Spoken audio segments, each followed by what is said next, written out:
So in this video we are going to study about the features and the criticism of classical theory of interest, and from the by completing it we will complete the whole theory.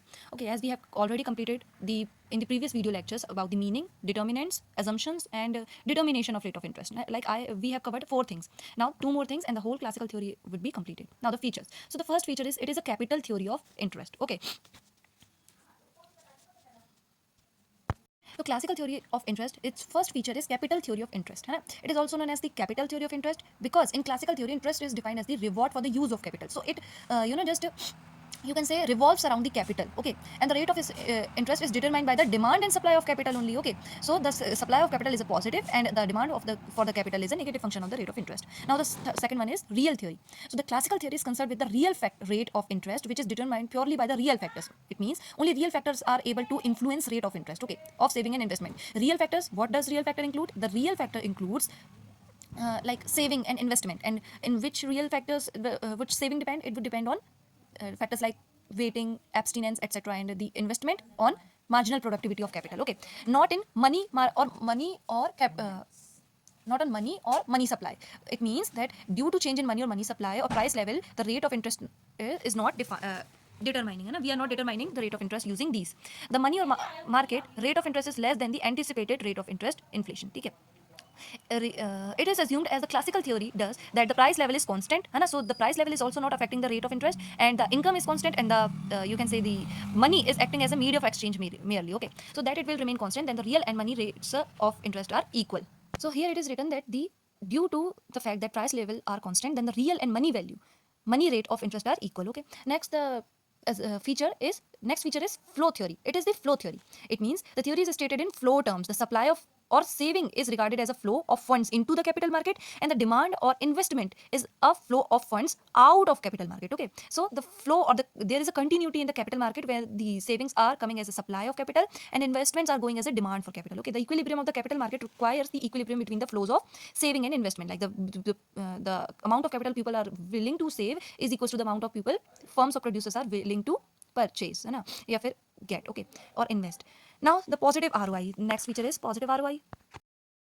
So positive ROI means the rate of interest would always be positive. It won't be zero or it won't be negative. Okay, so the rate in the feature of classical theory of interest, the rate of interest would also always be positive. It won't be able to fall as much as being 0%. Okay, as this theory assumes people will save only if there is interest, because interest is viewed as a reward of waiting or abstinence. Okay, so the interest can never be zero, otherwise there would be no saving, and no saving means no supply of capital, as the only source of supply of capital is considered to be saving. Okay, so the rate of interest must be above zero. There should be positive real rate of interest. Achha, what is real rate of interest? For example, the nominal interest is 6%. Okay, the firm is giving 6%, and the inflation rate of inflation is 3%. So the real rate of interest would be 3% only, as we have you can say subtracted the value of inflation from the nominal interest rate, and then we are getting the real rate of interest. Okay, now the fifth one is equilibrium mechanism.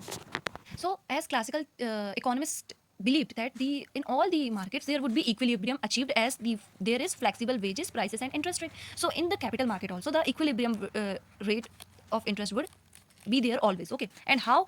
Suppose if there is a disequilibrium between saving or investment, the equilibrium is restored through the changes in rate of interest. Like suppose savings are more than investments, it means there is a large supply of capital, so the rate of interest would fall, inducing people to save less, as there is less reward for their saving.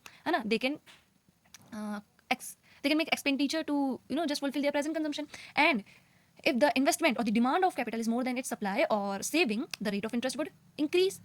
So this is the equilibrium mechanism, and we have covered all the features. Now we'll look into the criticism, and mainly the criticism are made by Keynes himself, as Keynes was against classical economist in most of his views. Okay, as we have learned about it in the emergence of macroeconomics, that this criticism of Keynes was the main reason. So we'll look into the criticism. Okay, and what was the main reason behind Keynes criticizing them? The general Great Depression. Okay, in the Great Depression, everything that was stated by classical economists came out to be false. Like they assumed there would be always full employment. The unemployment rates reached about 20 to 25% in US. Now the second one was like sales law of market, that supply creates its own demand, but the output created, the overproduction happened in the US, and the output created was not being sold even after reducing the prices of the commodity. Okay, as say there was the flexibility of prices, but even after cutting out wages, as we have learned that the if we cut wages, the employment would increase, but the employment was not increasing because the demand was not increasing. Okay, so the whole theory was turned out to be false in the time of Keynes. Okay, so mainly Keynes would criticize all the ideas that are presented by the classical economist. Okay, let's look into the criticism of classical theory of interest one by one. So the first one is interest is not a reward for saving. The first point is an individual can get interest by lending money which he has not saved but inherited from his forefathers. For example, अगर मैं बहुत अमीर घर की रहती है ना, तो मैं अपने जो मेरे फोर फादर्स ने मुझे प्रॉपर्टी छोड़ के गई है, मैं उसको भी लेके क्या करती, इंटरेस्ट देती, मतलब इंटरेस्ट खाती बढ़िया, मेरे को तो मिलते रहते। और आज भी हम देख रहे हैं बहुत सारी जो रेंटेड प्रॉपर्टीज वगैरह होती है वो ऐसे ही करते हैं, है ना। सो क्लासिकल थियोरिस्ट जो इकोनॉमिस्ट थे उनका क्या मानना था कि interest is a reward for saving only, कि इंटरेस्ट सिर्फ किसका रिवॉर्ड होगा, सेविंग कर रहा है। और कोई सेविंग कर रहा है मतलब वो प्रेजेंट कंजम्पशन से क्या कर रहा है, सैक्रिफाइस कर रहा है, he is sacrificing his present consumption. But in the case we have just studied, the individual is not making any sacrifice with his present consumption, instead he is getting interest by lending money, which was not even his, and he has not saved any of that, but rather he has inherited from his forefathers. Okay, so the second point is if a person hoards his money, like saving in the form of cash, he earns no interest. Like maybe there are saving, okay, there are savings made, but people are generally collecting cash, है ना. So in cash you are no interest, है ना. He earns only if he parts money with, है ना. So Keynes criticized this point, stating that even if a person is saving, for example, I save a lot, okay, so I got mail like 2 to 3,000, and from those 3 to 4 2 to 3,000, I managed to save around 1 to 2,000 rupees per month. Okay, so but am I getting any interest? No, because I am keeping the saving as cash or as hoarding. Then when will get interest? Then Keynes proposed that the person will get interest only if he parts with money, and this concept is given in his theory, Keynes liquidity preference theory. Okay, now the third thing is saving depends not only on the rate of interest. Okay, so saving depends not only on the rate of interest but also on the level of income. Suppose if the level of income of a person is very low, it means he barely gets money to just fulfill his basic needs like eating and having a shelter. Then how would he save? As the rate of interest, suppose the rate of interest is as high as 30% in the market, but if the level of income of the person is low, even if he'll get 100% rate of interest, he will not be able to save because his level of income is too low. Hence saving cannot be a reward for interest cannot be a reward for saving. Keynes said this, and in his theory of liquidity preference theory, again he has mentioned that saving depends on income. Like in this theory we have learned that saving is a function of rate of interest. In Keynes liquidity preference theory we'll learn that saving, or we will study that saving is the function of income.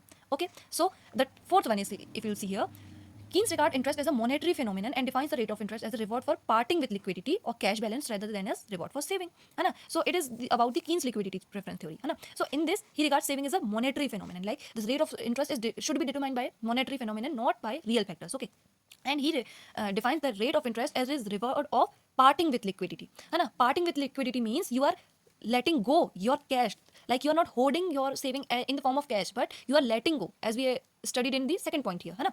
And for this he'll get reward or rate of interest. So the rate of interest is a reward for parting with liquidity or cash balance rather than reward for saving merely. Okay, if a person is saving, it doesn't mean that he is getting interest, है ना? Only if he parts with his money he'll get interest. So these are the reasons that why that's why the Keynes has criticized this theory, stating that interest is not a reward for saving. And what does he say? He said that we can get say interest even if a person is not saving and has inherited his property from his forefathers. Okay, so first one was that, and the second, what was the second one?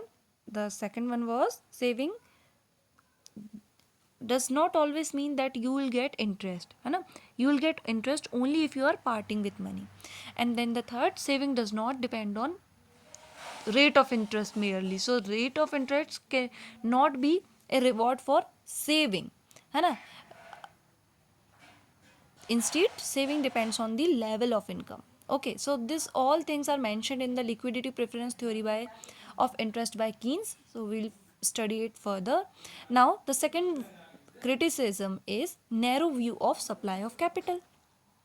So it is very simple, है ना? As we will study about the neoclassical theory and liquidity preference theory, this would be more simple to understand to you to understand it. Okay, for you to understand it. Sorry. So classical economists included only saving as a supply of capital, and only, okay, we'll study it further. Okay, so only saving as a supply of capital. So when we studied about the determination of supply and demand of capital, we studied only saving as a part that was included by classical economists, है ना, as a supply of capital. But in reality, supply of capital comes from many sources like disordered money, है ना, newly created money, bank credit or disinvestment. These are some broad views of supply of capital. Okay, the third one is narrow view of demand for capital. In the classical theory, again, demand for capital only comprises of what? Of investment. But the classical economist has ignored completely the fact that loans are also taken for consumption purposes, है ना, as individual households also take loans, है ना, so this would also act as a demand for capital. But no, in the classical theory of interest, the demand for capital is only made by the firms via क्या?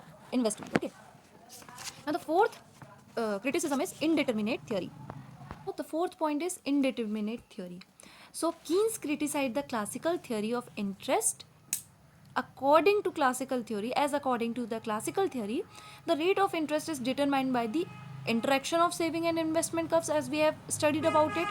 But according to Keynes, saving depends on income, and saving curve shifts to right if there is increase in income, and vice versa if there is decrease in income. If the income is reduced, the saving would also reduce, है ना. Then we cannot know the rate of interest until and unless we already know the income level. But we cannot know income level without first knowing the volume of investment being made, as investment is the income and income determines saving. But here you will see and for this we require prior knowledge of rate of investment. So thus classical theory offers no solution. So it is like a cycle. Okay, देखो हम classical theory में क्या determine करते हैं, rate of interest कैसे determine करते हैं, जब हमें पता रहता है that mummy this is saving curve, this is investment curve, and here there rate of interest is determined. हम यही पता लगाते हैं. लेकिन कीन्स के अनुसार क्या, सेविंग किस में डिपेंड करेगा, इनकम में डिपेंड करेगा. ठीक है, saving is a function of income. फिर क्या होगा, जब तक हमें इनकम नहीं पता हम सेविंग को कैसे पता कर लेंगे, और हमें सेविंग नहीं पता तो हम सेविंग का कर्व बना के रेट ऑफ इंटरेस्ट कैसे डिटरमाइन कर लेंगे. अब एक और लेवल हम डीप जाते हैं, है ना.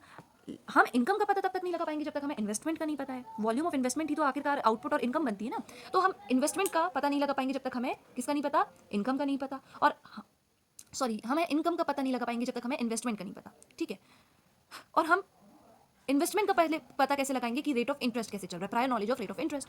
लेकिन हम रेट ऑफ इंटरेस्ट का पता कैसे लगा रहे हैं जब हमें पहले ही से पता है कि सेविंग कर्व और इन्वेस्टमेंट कर्व ऐसा है. तो ये बहुत इनडिटर्मिनेट हो जाता है. It is very hard to determine where to start and where to end. समझ में आ रही बात.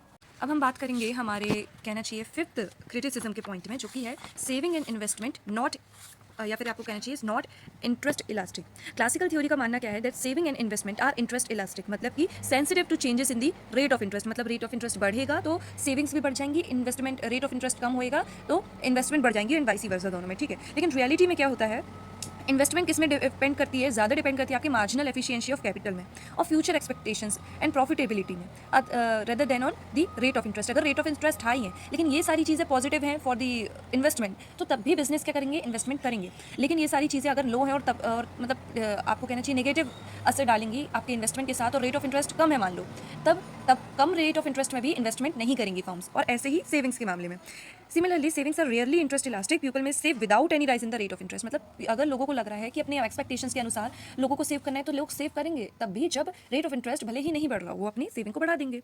और may save even if the rate of interest fall to zero. अगर रेट ऑफ इंटरेस्ट जीरो भी है तो इसका मतलब थ्योरी के अनुसार तो ऐसा होगा कि सेविंग बिल्कुल ही जीरो हो जाए, क्योंकि इंटरेस्ट इलास्टिकली हमने दोनों चीज़ें. लेकिन ऐसा तो होता नहीं है. सेविंग कभी भी मतलब जो इसकी अच्छी खासी इनकम होगी वो कभी भी ऐसा नहीं करेगा कि, क्योंकि हमने रेशनल बंदे भी माने हैं ना, तो वो कभी भी ऐसा नहीं करेगा कि जीरो ही कर दे अपनी सेविंग को. ठीक है, in fact savings are most influenced by the level of income. मतलब लेवल ऑफ इनकम अगर कम है तो रेट ऑफ इंटरेस्ट जितना ही हाई हो आपकी सेविंग्स नहीं होगी, और लेवल ऑफ इनकम अच्छी है, बड़ी है, और रेट ऑफ इंटरेस्ट जीरो भी हो तब भी आपकी सेविंग तो होगी, है ना. जैसे अंबानी भी अगर मान लो उनकी एक दिन की इनकम आपको कुछ मान लो कितने करोड़, 10-20 करोड़ है, तो वो एक दिन में इतना कंजम्पशन तो कर नहीं लेंगे, है ना. और अगर अपन मंथली बात करें तो फिर तो और हो जाती है. ठीक है, अब हमारा पॉइंट आता है 6th पॉइंट. यहाँ 7th लिखा है, 6th पॉइंट. ठीक है, rate of interest not equilibrating force. हम लोग के क्लासिकल थ्योरी में क्या माना गया है, क्लासिकल इकोनॉमिस्ट ने क्या माना था कि सेविंग और इन्वेस्टमेंट में इक्वलिटी कौन मेंटेन करके रखता है, फ्लेक्सिबल इंटरेस्ट रेट, है ना. और इसका कोई मैकेनिज्म होता है ना, जो हमने पढ़ा था क्लासिकल थ्योरी में. ठीक है, तो कीन्स ने इस व्यू को क्या किया, ऑब्जेक्ट किया, मतलब क्रिटिसाइज़ किया. उन्होंने क्या किया, उन्होंने एक अलग डिफरेंट मैकेनिज्म दिया इक्वलिटी को रीस्टोर करने का मतलब क्लासिकल इकोनॉमिस्ट के अनुसार इक्वालिटी कौन रीस्टोर कर रहा है, हमारा फ्लेक्सिबल इंटरेस्ट रेट। लेकिन कीन्स के अनुसार कौन कर रहा है, अब देखो, income not rate of interest. Keynes ने अपनी थ्योरी लिक्विडिटी प्रेफरेंस थ्योरी में क्या कहा है कि सेविंग जो है रेट ऑफ इंटरेस्ट में नहीं बल्कि किस में डिपेंड करती है, इनकम में, और इन्वेस्टमेंट किस में डिपेंड करती है, मार्जिनल एफिशिएंसी ऑफ कैपिटल में। तो according to him income not ROI is the equilibrating force between saving and investment. उन्होंने क्या कहा कि इनकम है इक्विलिब्रेटिंग फोर्स, ना कि कौन है, हमारा रेट ऑफ इंटरेस्ट। ठीक है, whenever saving is greater than I income level declines. अब इसका क्या मतलब, सेविंग अगर इन्वेस्टमेंट से बढ़ जाए तो इनकम लेवल कैसे डिक्लाइन होगी, लोग इन्वेस्टमेंट नहीं करेंगे, है ना।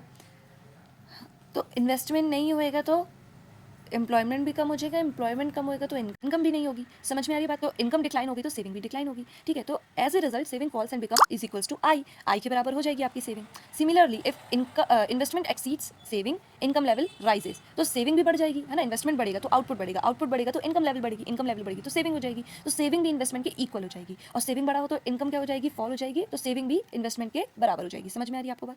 अब सिक्स्थ बात करते, ये सेवन्थ होएगा सॉरी, तो सेवन्थ बात करते हैं हम रोल ऑफ मनी इग्नोर्ड की। ठीक है, ये क्लासिकल थ्योरी क्या मानती है, ये है एक मॉनेटरी थ्योरी, है ना, सॉरी रियल थ्योरी। तो क्लासिकल थ्योरी क्या है, रियल थ्योरी। तो ये मॉनेटरी जो एस्पेक्ट्स होते हैं which play crucial role in determination of rate of interest, ये इग्नोर करती है। तो आप रोल ऑफ मनी इग्नोर को role of monetary factors ignore भी लिख सकते हैं। अब देखो, unrealistic assumption of full employment, ये अजम्पशन हम क्लासिकल थ्योरी और न्यू क्लासिकल थ्योरी दोनों में ही पढ़ते हैं, और जहाँ भी आप पढ़ लें आप इसको क्रिटिसाइज भी कर सकते हैं। ठीक है, आप क्रिटिसाइज क्यों कर सकते हैं, क्योंकि ये थ्योरी जो है आपकी ऑपरेट करती है अंडर फुल एम्प्लॉयमेंट, जो कि स्पेशल कंडीशन रहती है। लेकिन नॉर्मली हम एक्चुअल वर्ल्ड की बात करें तो लेस देन फुल एम्प्लॉयमेंट चीज़ रहती है। ठीक है, अब कीन्स क्या कहते हैं कि अंडर एम्प्लॉयमेंट जैसी सिचुएशन में जब रिसोर्सेज हमारे पास आइडल पड़े हैं, है ना, तो हमारा ये मेन काम नहीं होना चाहिए कि और कंजम्पशन को रोक दिया जाए, क्योंकि और अगर हम कंजम्पशन को रोक दें, मतलब सेविंग करना कंजम्पशन को रोक नहीं है ना, तो और हम कंजम्पशन को रोक दें तो डिमांड और कम हो जाएगी, और जो रिसोर्सेज आइडल पड़े हैं वैसे बेकार पड़े हैं, है ना, ऑलरेडी अनएम्प्लॉयड है, तो वो और बेकार पड़े रहेंगे, है ना। तो अंडर एम्प्लॉयमेंट की कंडीशन में interest can not be reward for एब्सटीनेंस और वेटिंग, मतलब आप प्रेजेंट कंजम्पशन को रोक के इंटरेस्ट कमाना चाह रहे हैं, तो अंडर एम्प्लॉयमेंट की सिचुएशन में इंटरेस्ट रेट इसका रिवॉर्ड नहीं हो सकता, क्योंकि रिसोर्सेज तो वैसे ही आइडल पड़े हैं ना इकोनॉमी में, और आप और अपना पैसा खींच लेंगे तो आप क्या कर रहे हैं, और दुविधा को बढ़ा रहे हैं। ठीक है, तो इसके साथ हमारी classical theory of interest complete होती है।